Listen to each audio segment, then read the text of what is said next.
del Norte. Petsa 28 sa bulan sa Setyembre tuig 2020 kung asa mga magtutudlo sa Talomo Elementary School nagapahigayon sa atong kurita.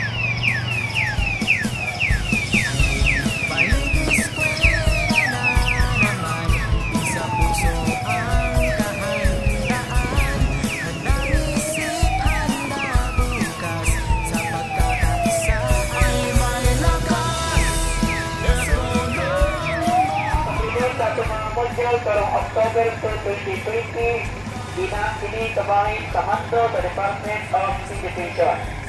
Aduna kita protocol nga ginatunod para malikayan ang pagbayanan sa COVID-19, baliyan sa pagtunod sa oras sa pagkuha sa mga module sa matag. Grado. Printer. Alas 8 sa buntag hangtod alas 9 sa buntag. Grade 1. Alas 9 sa buntag hangtod alas 10 sa buntag.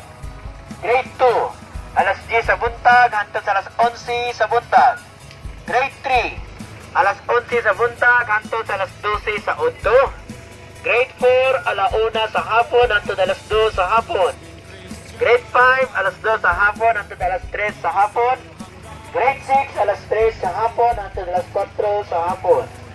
Kinapainutom ang tanang ginikanan kung makuha mo ang module. Kinahanglan magsuot og face mask o face shield.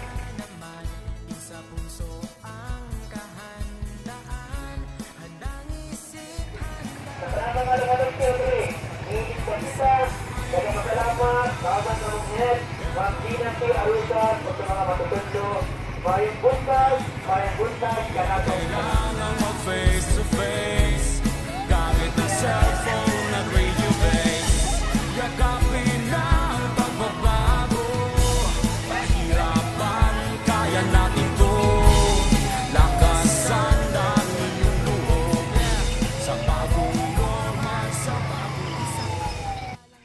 o karong orasa do na kitay makahinadi nga isa sa mga ginikanan nga nagatungha sa Talomo Elementary School. Sir, mayong buntag? Mayong buntag po, ma'am. Na ba kay anak nga nag-eskwela sa Talomo, sir? Naa, ma'am. Pila yung edad, sir? 5 years old, magtinday na siya. Okay, sir. Tay kasulti nimo sa pamaagi sa pagkat-on sa imong anak taliwala sa pandemya nga atong gisagubang karon. Ako yung may istorya, salamat kayo nga nipadayon jud mo pag endorso sa inyong klase karong pisa 5 no kay dipay kay ning pinagi-an na inyong mga module nga gihatag sa mga anak no malipay gid ning naa sila mahimo nga klase pinagi sa mga learning materials nga inyong ihatag so diri ra sa balay sila magtuon pinagi sa mga iya. Ato lang. Dagan kayong salamat.